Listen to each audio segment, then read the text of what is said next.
My name is Andreas Ströhl. I used to be the director of the Munich Film Fest until 4 years ago.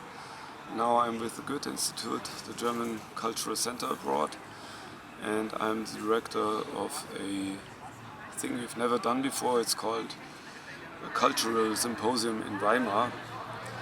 It will take place next year. It's more like a discursive festival. It's about 40 different events in 3 days, and they're all about sharing and exchange. So that's what I do. Sharing and exchange, was that culture or German culture with, what would be the sharing and exchange? Explain that a little bit more. It's not German culture, it's not even only culture, it's exchange is what the anthropologist Marcel Mauss called the fait total social. It's total social fact. It's a thing that runs through all sectors of society, through culture, religion, economy, communication. It's all based on exchange. So we're trying to look at these phenomena and look at them from many different perspectives, especially from the perspectives of the 90 countries we're active in. So we're going to bring all these aspects together in Germany, because our suspicion is that people here don't really know what cultural practices of exchange and sharing are common in Angola, Peru, or New Zealand. So that's something we can do. Actually, nobody else can do it in Germany, and we collected a lot of private funding to do that. So give us an example of what people will be there and what type of transactions. I mean, how are we going to share culture at this event? Well, a few of the people who will be there, just to mention a few, will be the Foreign Minister, Frank-Walter Steinmeier, but also people like Rachel Botsman, who is probably the spokeswoman of the sharing community of this whole movement that spans around the world. I think our focus will be basically on the cultural aspects. The sharing economy is a weird thing because it affects culture, and some people think it's a social movement, some people think it's basically an economic movement, and it's probably both. But you know, if you Jeremy Rifkin wrote that for each car that's available in a car sharing pool, 17 privately owned cars disappear from the streets. So that has a lot of impact on the economy, on the ecology, but also on the way people live and communicate. Another interesting feature is trust.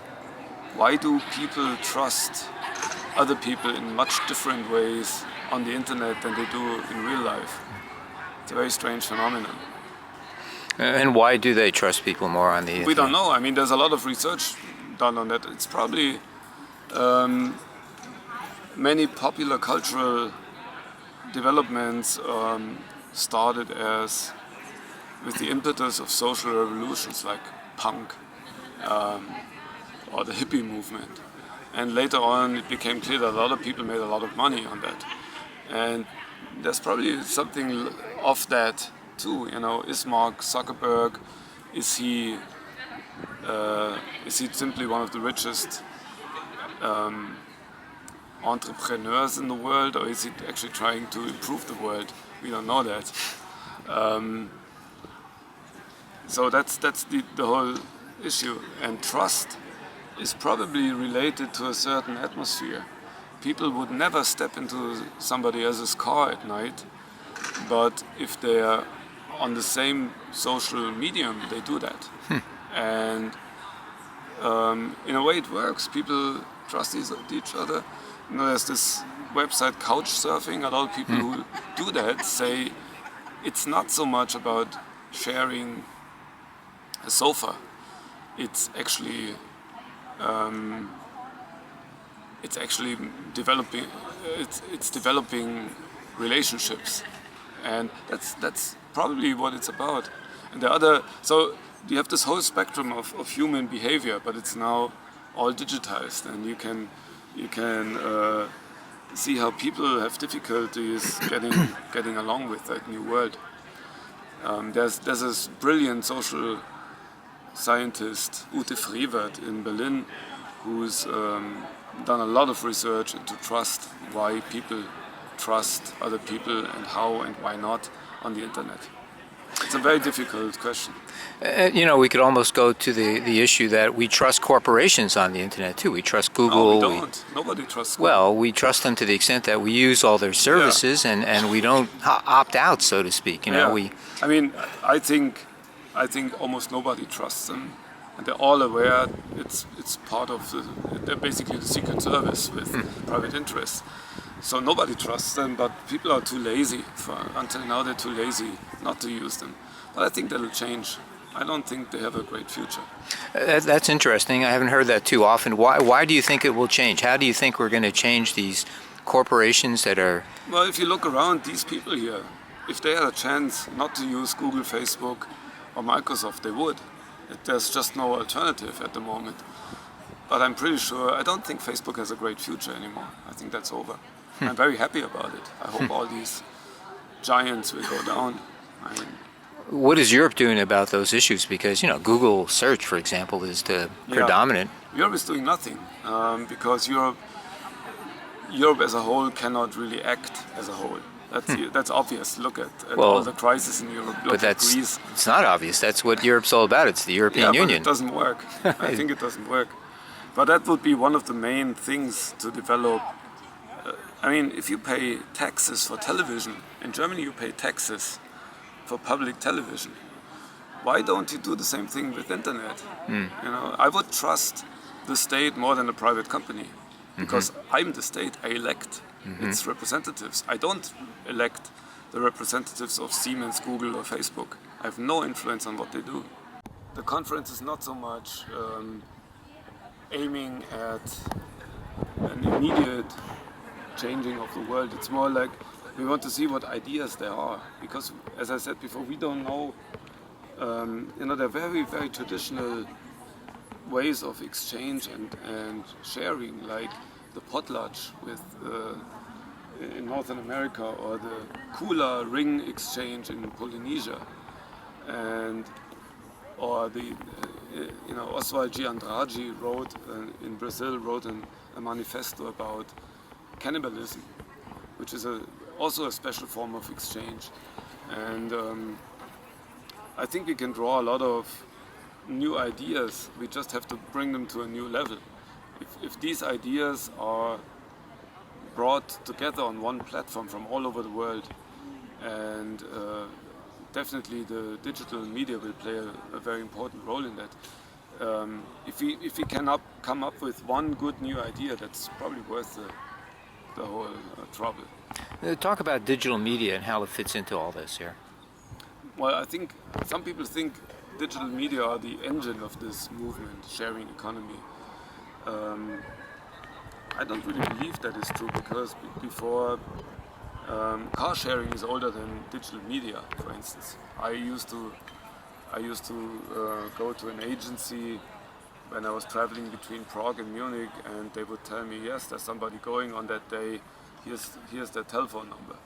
So that was before the internet was around. So it's not that they invented sharing or exchange communities, but they make it a lot easier, because now you can share things with people who live on other continents. A very famous example for all this is the electric drilling machines, because the household drilling machine in average lasts about 30 years. You buy one and you have it for 30 years. But during these 30 years you use it 13 minutes. So it's a ridiculous relation between 13 minutes and 30 years. So a place like Munich with almost 2 million inhabitants doesn't really need the probably 800,000 drilling machines that are around. 100 would be enough. And it's the same with cars and almost everything. You don't need to produce so much stuff anymore. if you have good logistics. Uber is a good example. Yeah. You know, and Uber is having issues in France anyway. Yeah. How does that fit into what we're talking about Well, here? that's the other problem, because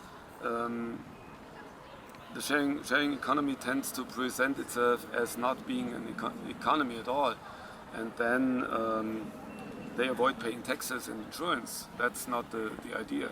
So if it's, of course, every rapid development, there's a lot of people, lays off a lot of people, that's normal. But not paying taxes is not an option. So if you're cheaper because you don't pay insurance fees and you don't pay taxes, I can understand why a lot of taxi drivers are mad at Uber in France. It's definitely not about fostering trust in society, it's about making money. Maybe we could say that the internet in general is kind of outside of the system in the sense that a lot of people, Exactly. you know, so it makes it cheaper for people to buy off of the internet than it does to go to a store, which is not good for local economies. So, but I guess we still feel that the internet is a very positive influence in making a better society, or? I don't think so. It's one of many media. It changes a lot of things. I don't think the internet itself makes anything better or worse. It's like every other tool. It depends on how you use it. Did the car make the world better? In a way, yes, but in a way it also devastated our cities.